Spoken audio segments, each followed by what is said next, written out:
बात कहे नी पारा लोरा कहे नी पारा लोरा तोर में दीवाना तिलक बात कहे नी पारा लोरा कहे नी पारा लोरा तोर में दीवाना लहंगा वाली तोर में दीवाना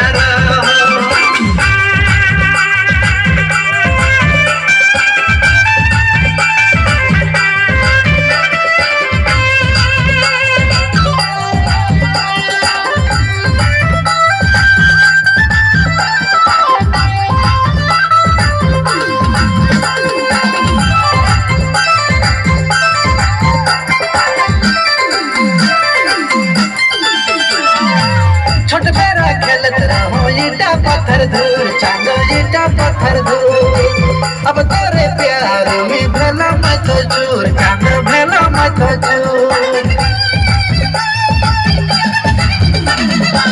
छोट बड़ा खेलत रहो ईटा पत्थर धूल चांदो ईटा पत्थर धूल अब तोरे प्यार में भला मत चूर चांदो भला मत चूर